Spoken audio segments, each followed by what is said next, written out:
hoş geldiniz. Bugün sizlere evde kolayca yapabileceğiniz süper lezzetli bir cheesecake tarifi vereceğim. Bir sürü farklı cheesecake'ler var. New York cheesecake, San Sebastian cheesecake, var oğlu var. Efendime söyleyeyim, bu çok basit bir tarif. Öncelikle doğru peynir seçimi. Ben 2 tane farklı sürülebilir peyniri kullanarak bu tarifi gerçekleştiriyorum. Bunlardan bir tanesi Torku'nun krempare, bu tam yağlı olan sürülebilir peyniri. Bundan yaklaşık 200 gram kadar kasenin içerisine koyuyorum. Hafif kıvamını bağlamak için Torku'nun krem peynirinden de kullanacağım. Bundan da 150 gram kadar koymak istiyorum. Gördüğünüz gibi ikisinin arasında hafif bir kıvamsal fark var. Olayı da zaten bu güzel hale getiriyor. Bunların üstüne bir tane yumurta kırıyorum. 1 paket vanilya, 5 kaşık 120-125 gram kadar pudra şekeri, hepsini koydum. Buradaki her şeyi güzelce çırpmanızı istiyorum. Ne kadar güzel, ne kadar pürüzsüz, ne kadar müthiş bir kıvam yakalarsanız o kadar akışkan bir cheesecake'iniz olur.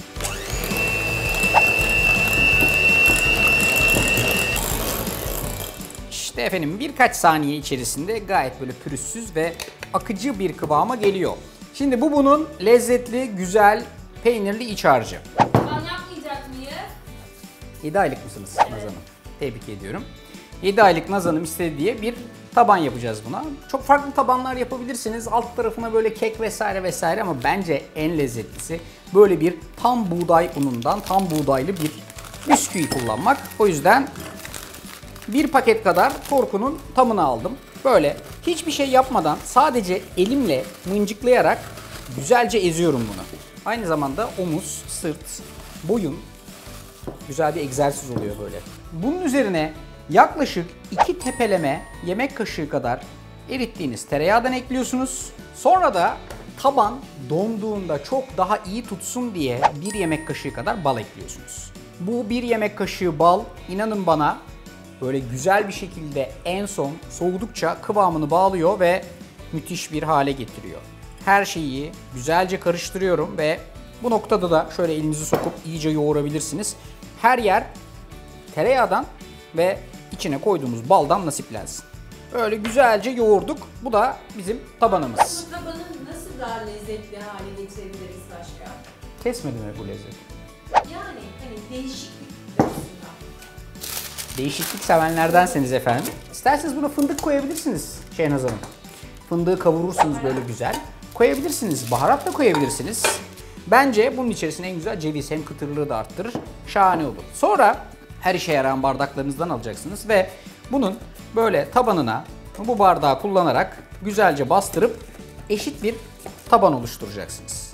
Kaşığın arkasıyla böyle bastırarak da bunu böyle güzelce yayıp kalıplandırabilirsiniz. İsterseniz bir 5 dakika kadar bu arkadaşı dolapta bekletmeniz İyi bir alternatiftir. Oturur taban iyice. Ama yok eğer diyorsanız ki ben tabanıma güveniyorum, o zaman bu meşhur kartal pençesi tekniğini kullanarak bu hazırladığınız lezzetli peynirli iç harcı bunun içerisine transfer edeceksiniz. Şimdi bütün iç harcı bunun tabanın üstüne güzelce yerleştirdim.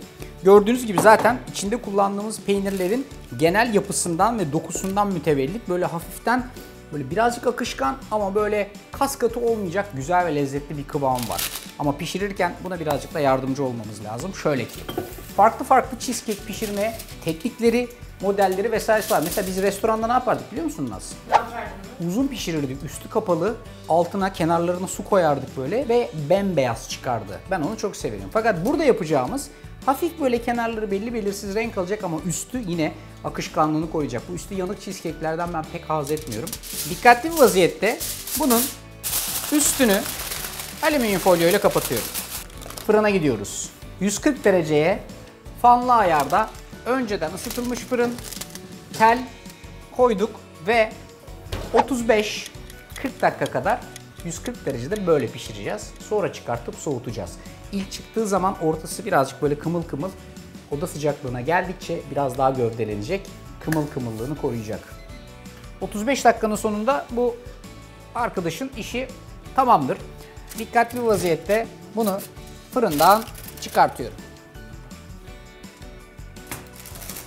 Üstünün yanmamış bir halde kaldığını, güzelce hafiften kabararak kıvamlandığını ve birazcık da böyle kımıl kımıl kıvamda olduğunu göreceksiniz.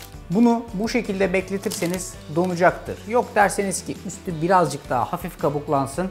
Aynı fırın ayarında 5 ila 10 dakika kadar daha fırında tutmanızı, hafiften üstünün birazcık daha böyle şekillenmesini ve o şekilde soğumaya bırakmanızı beklerim.